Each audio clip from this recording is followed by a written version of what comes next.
Innal hamdalillah nahmaduhu wa nasta'inuhu wa nastaghfiruh wa na'udzu billahi min syururi anfusina wa sayyiati a'malina may yahdihillahu fala mudhillalah wa may yudlil fala hadiyalah asyhadu an la ilaha illallah wahdahu la syarikalah wa asyhadu anna muhammadan abduhu wa rasuluh. Ya ayyuhalladzina amanu taqullaha haqqa tuqatih wa la tamutunna illa wa antum muslimun.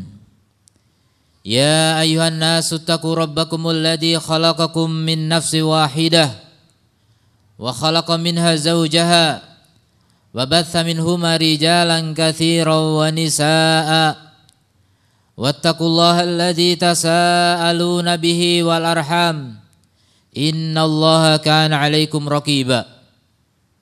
Ya ayyuhalladzina amanu taqullaha wa qulu qawlan sadida yuslih lakum a'malakum wa yaghfir lakum dhunubakum wa may yuti'illaha wa rasulahu faqad faza fawzan 'azima. Amma ba'd, fa inna asdaqal hadithi kitabullah wa khairal hadi hadi Muhammadin sallallahu alaihi wa alihi wasallam wa syarral umuri muhdatsatuha fa inna kulla muhdatsatin bid'ah wa kulla bid'atin dhalalah wa kulla dhalalatin finnar.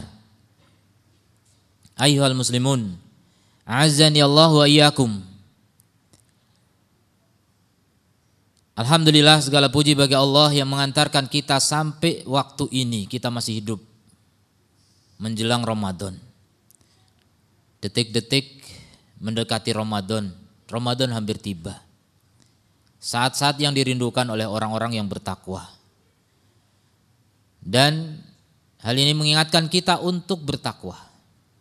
Bahkan hikmah terbesar dari saum di bulan Ramadan adalah takwa. Sebagaimana Allah nyatakan dalam Al-Quran, dalam Al-Baqarah 183. Ya ayyuhalladzina amanu kutiba alaikumusiyam. Wahai orang-orang yang beriman, diwajibkan atas kalian siam. Kama kutiba alal ladzina min qablikum, sebagaimana diwajibkan atas orang-orang sebelum kalian, la'allakum tattaqun, agar kalian bertakwa. Benar, saum merupakan sarana wasilah menuju takwa yang sangat efektif, sangat dahsyat. Fadilah dari saum ini menuju kepada takwa. Sebagaimana Syekh Abdurrahman ibn Nasir As-Sa'di rahimahullah ta'ala menjelaskan dalam tafsirnya, saum adalah sarana menuju takwa yang sangat kuat. Karena takwa artinya menjalankan perintah Allah dan meninggalkan larangannya. Dan dengan saum seseorang meninggalkan makan minum, dia meninggalkan syahwatnya. Karena apa? Mendekatkan diri kepada Allah, dan itulah takwa. Kemudian orang yang saum, dia takut untuk membatalkan puasanya padahal tidak ada orang yang melihat. Karena dia merasa diawasi oleh Allah, muraqabah, dan itu adalah takwa. Kemudian dengan saum, orang yang saum dia dipersempit jalan darahnya sehingga setan tidak bisa menggodanya. Bahkan setan dibelenggu di bulan Ramadan. Seandainya di luar Ramadan pun jalan darah menjadi sempit sehingga setan tidak gampang menggoda orang yang sedang saum. Dan itu juga takwa. Kemudian orang yang saum, rata-rata mereka memiliki semangat yang lebih dibandingkan orang yang lain untuk taat kepada Allah. Orang saum lebih semangat untuk berzikir, membaca Quran, beramal soleh yang lainnya. Walaupun mungkin badan terasa lemas karena tidak makan atau kurang makan, kurang minum, tapi sejatinya itu menguatkan mentalnya untuk ketaatan-ketaatan kepada Allah, dan itu juga takwa. Kemudian orang yang saum, terutama orang-orang yang berharta, kadang-kadang karena tidak pernah saum gak ngerti bagaimana penderitaan orang-orang miskin. Maka dengan saum terasa melilit perut. Begini susahnya jadi orang miskin, mau makan gak ada makanan. Ternyata susah menjadi orang miskin. Maka muncul solidaritas, dan itu juga takwa. Jadi banyak sekali faktor dari saum yang bisa menyebabkan orang semakin bertakwa, la'allakum tattaqun. Dan takwa hakikatnya adalah menghindarkan diri dari perkara yang ditakuti, menjauhkan diri dari perkara yang buruk akibatnya dengan menjalankan perkara yang dicintai dan menjauhi perkara yang dibenci oleh yang ditakuti itu. Maka bertakwa kepada Allah demikian. Orang yang bertakwa kepada Allah, dia menghindarkan diri dari murka Allah dengan menjalankan perintahnya dan menjauhi larangannya. Orang yang bertakwa bukan sebagaimana perkataan sebagian orang dengan banyak puasa, banyak sholat, banyak sedekah itu takwa, belum tentu. Umar ibn Abdul Aziz rahimahullah ta'ala menyatakan, takwa itu bukan dengan banyaknya saum dan banyaknya sholat semata kemudian dia mencampur di antaranya. Jadi takwa itu bukan rajin sholat malam kemudian puasa siang kemudian mencampur di antara keduanya. Mencampur apa? Yang halal dengan yang haram. Bukan takwa yang demikian. Tapi hakikat takwa adalah orang yang menjauhi larangan Allah, menjauhi apa yang Allah haramkan dan melaksanakan apa yang Allah wajibkan. Itulah takwa minimal. Meninggalkan yang Allah haramkan dan menjalankan apa yang Allah wajibkan. Itulah takwa. Jadi hakikat takwa demikian. Talq bin Habib menjelaskan, at-taqwa, takwa adalah menjalankan perintah Allah ala nurin minallah, berdasarkan cahaya dari Allah, ilmu. Cahaya dari Allah adalah ilmu, wahyu Allah turunkan kepada Nabi kita sallallahu alaihi wasallam kemudian diajarkan kepada kita semuanya. Maka tidak ada takwa tanpa ilmu. Orang yang tidak mau menuntut ilmu tidak ingin menjadi orang yang bertakwa. Wajib belajar. Tarju thawaballah, dan hanya berharap pahala Allah. Kalau orang menjalankan ketaatan tapi ingin pujian, bukan takwa. Kemudian sisi yang kedua dari takwa, orang yang menghindari larangan-larangan Allah berdasarkan cahaya dari Allah karena takut hukuman Allah. Itulah hakikat takwa. Jadi takwa benar-benar realisasi, bukan sekedar sensasi. Takwa itu adalah praktek mendekatkan diri kepada Allah. Hidup ini milik Allah. Inna salati wa nusuki wa mahyaya wa mamati lillahi rabbil alamin. Itulah perasaan orang yang bertakwa. Dia hidup di bumi Allah, di bawah langitnya Allah, jadi tidak berdaya dengan kekuasaan Allah yang begitu kuat. Mudah saja bagi Allah untuk menenggelamkan kita dalam bumi atau memusnahkan kita, sangat mudah bagi Allah Ta'ala. Tapi Allah memberikan kita kesempatan, Allah memberikan kepada kita kenikmatan untuk terus meningkatkan takwa kita kepada Allah Azza wa Jalla. Dan takwa itu adalah perkara yang paling mulia di sisi Allah. Siapa yang paling mulia di antara kita adalah yang paling bertakwa. Inna akramakum indallahi atqakum. Sesungguhnya yang paling mulia di antara kalian di sisi Allah adalah yang paling bertakwa. Dan takwa, kata Rasulullah SAW dalam hadis riwayat Muslim dari Abu Hurairah radhiyallahu anhu, dalam hadis yang panjang Rasul kemudian menyatakan at-taqwa hahuna. Takwa itu di sini. Wa yushiru ila sadrihi salatan. Beliau mengisyaratkan kepada dadanya 3 kali. Takwa itu di sini, di dada. Artinya apa? Sumber takwa itu dari dada. Sumber takwa dari dada. Jadi takwa itu bukan sekedar penampilan. Ibnu Rajab rahimahullah ta'ala menyatakan, jika takwa itu sumbernya di dada, maka artinya tidak ada yang tahu kecuali Allah semata. Tidak ada yang tahu kecuali Allah Subhanahu wa taala semata. Kemudian sebagaimana kata Nabi SAW, innallaha la yanduru ila suwarikum wa amwalikum. Allah tidak melihat rupa-rupa kalian dan harta-harta kalian. Walakin yanduru ila qulubikum wa amalikum. Tetapi Allah melihat kepada hati-hati kalian dan amal perbuatan kalian. Itulah ketakwaan. Bisa jadi ada orang yang rupawan, hartawan, bangsawan, pahlawan atau anaknya, tapi hatinya rusak. Maka itulah orang yang hina di hadapan Allah Subhanahu wa taala. Tapi sebaliknya, ada orang yang tidak memiliki predikat-predikat seperti tadi, tapi hatinya baik, hatinya mulia, dia mencari ridha Allah dalam hidupnya dan menggunakan cara Rasulullah SAW dalam menempuhnya. Maka inilah orang yang mulia di sisi Allah Subhanahu wa taala. Dan kata ulama, ini yang lebih banyak justru. Artinya apa? Lebih banyak orang yang mulia di sisi Allah, bukan yang rupawan, bukan yang hartawan, bukan yang bangsawan, bukan yang pahlawan.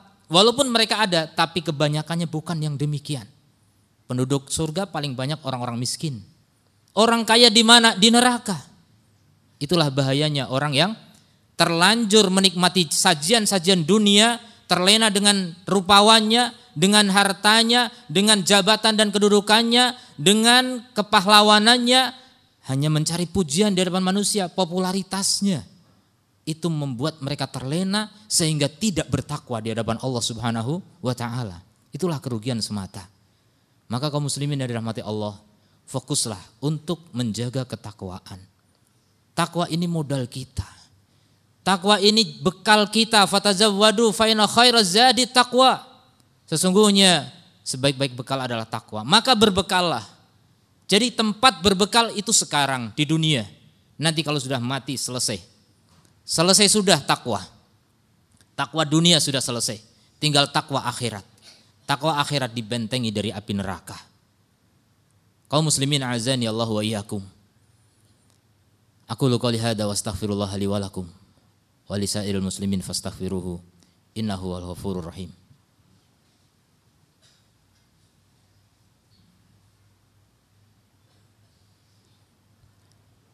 Alhamdulillahi wa kafa. Wassalamu ala ibadihi alladhina istafa. Wa ala alihi wa ashabihi wa man wafa, amma ba'd. Kaum muslimin yang dirahmati Allah Azza wa Jalla. Banyak sekali faedah dari takwa di dunia dan terutama di akhirat. Di dunia seperti misalnya orang yang bertakwa adalah orang paling mulia, tadi sudah disebutkan. Kemudian berikutnya, orang yang bertakwa akan mudah mendapatkan ilmu. Dan ini sebagai modal takwa berikutnya lagi. Karena modal takwa itu ilmu. Dan dengan takwa tambah ilmu lagi. Terus tambah takwa lagi. Dan seterusnya. Ketakwaan bertingkat-tingkat. Maka yang paling tinggi takwanya, yang paling tinggi ilmunya dan mengamalkan ilmunya. Sebagaimana kata Allah, in tataqullaha yaj'al lakum furqana. Jika kalian bertakwa kepada Allah, Allah jadikan bagi kalian furqan. Pembeda antara benar dan salah, itulah ilmu. Maka teruslah bertakwa agar kita mudah mendapatkan ilmu. Agar kita mudah meningkatkan takwa lagi. Kalau kita tidak tahu ilmu, enggak bisa kita meningkatkan takwa kita. Kemudian yang kedua, yang ketiga, diselamatkan dari berbagai fitnah, ujian kehidupan. Man yattaqillaha yaj'al lahu makhraja. Siapa yang bertakwa kepada Allah, Allah jadikan baginya jalan keluar. Dari apa? Segala kesulitan. Terutama kesulitan-kesulitan agama. Sering orang mengira kesulitan cuma kesulitan dunia. Itu kesulitan memang, tapi yang lebih bahaya adalah kesulitan agama. Apa itu kesulitan agama? Fitnah. Apa itu fitnah? Syubuhat dan syahwat. Bisa jadi orang selamat dari penyakit, selamat dari virus, tapi enggak selamat dari syahwat. Enggak selamat dari syubuhat. Ini sangat berbahaya. Dengan takwa insya Allah Allah selamatkan dari itu. Allah bisa keluarkan orang yang bertakwa dari segala syahwat dan syubuhat. Karena dengan takwa dapat ilmu, dengan ilmu hilang syubuhat. Karena dengan takwa dia juga tidak mengikuti syahwat. Kemudian yang berikutnya lagi, orang bertakwa dimudahkan rizki. Wa ja'al lakum wa yarzuqhu min haitsu la yahtasib. Dan Allah akan berikan rizki kepadanya dari arah yang tidak disangka-sangka. Begitu mulianya orang yang bertakwa. Diberi rizki oleh Allah dari arah yang tidak disangka-sangka. Dan orang selalu pikiran rizki berkaitan dengan harta. Rizki itu segalanya, kesehatan itu rizki, persaudaraan itu rizki, keluarga itu rizki. Segala kebaikan yang ada di dunia ini adalah rizki dari Allah Azza wa Jalla. Dan itu dimudahkan bagi orang-orang yang bertakwa. Kemudian faedah berikutnya, orang yang bertakwa dicintai Allah. Innallaha yuhibbul muttaqin. Sungguhnya Allah mencintai orang-orang yang bertakwa. Kemudian dibersamai oleh Allah. Innallaha ma'al ladzina taqaw wal ladzina hum muhsinun. Allah bersama orang yang bertakwa dan orang yang berbuat ihsan. Wa'lamu annallaha ma'al muttaqin. Ketahuilah bahwasanya Allah bersama orang-orang yang bertakwa. Jadi indah sekali kalau hidup bersama Allah. Bersama di sini artinya bersama secara khusus. Karena secara umum semuanya bersama Allah. Allah mengawasi makhluknya. Allah mengilmui makhluknya, itu kebersamaan umum. Tapi kebersamaan khusus hanya bagi orang-orang yang bertakwa. Berupa apa? Pembelaan Allah Ta'ala. Orang bertakwa dibela oleh Allah. Orang bertakwa didukung oleh Allah. Orang yang bertakwa dikucurkan nikmat kepadanya, diberi kebahagiaan dan kesuksesan. Wattaqullaha innallaha wattaqullaha la'allakum tuflihun. Dan bertakwalah kepada Allah, mudah-mudahan kalian sukses. Dan itulah akhir dari pencapaian orang bertakwa di dunia. Sukses dunia sebelum di akhirat. Adapun di akhirat pasti orang yang bertakwa itulah orang yang mendapatkan surga. Allah siapkan surga bagi siapa? Uiddat lil muttaqin, disiapkan bagi orang-orang yang bertakwa. Inna lil muttaqina 'inda rabbihim jannatin na'im. Sungguhnya orang yang bertakwa di sisi Rabb mereka mendapatkan surga yang penuh kenikmatan. Dan terlalu banyak ayat dalam Al-Quran yang menunjukkan bahwa surga itu memang hadiah anugerah dari Allah Ta'ala bagi orang-orang yang merealisasikan takwa ketika di dunia. Maka jangan bosan untuk bertakwa. Bahkan teruslah tingkatkan, jaga ketakwaan yang sudah ada dan tingkatkan yang belum ada. Kita cari lagi ilmu, tambahkan ilmu dan amal sehingga kita semakin hari semakin bertakwa kepada Allah Azza wa Jalla. Ramadan telah kita lalui bersama. Berapa kali kita melalui Ramadan dan ketakwaan itu datang. Tapi di bulan-bulan berikutnya kemungkinan ketakwaan itu turun. Maka sebentar lagi Ramadan, kita sambut Ramadan dengan cinta, dengan kecintaan kita kepada Ramadan, insya Allah itu sudah bekal ketakwaan yang luar biasa. Mudah-mudahan benar-benar kita bisa merealisasikan takwa di hadapan Allah Azza wa Jalla. Allahumma salli ala Muhammad wa ala ali Muhammad kama shallaita ala Ibrahim wa ala ali Ibrahim innaka Hamidum Majid. Allahumma fir lana dunubana wa kafir anna sayyiatina wa tawaffana ma'al abrar. Rabbana la tuzigh qulubana ba'da idh hadaitana wa hab lana min ladunka rahmah innaka antal wahhab. Allahumma inna nas'alukal huda wat tuqa wal afaf wal ghina.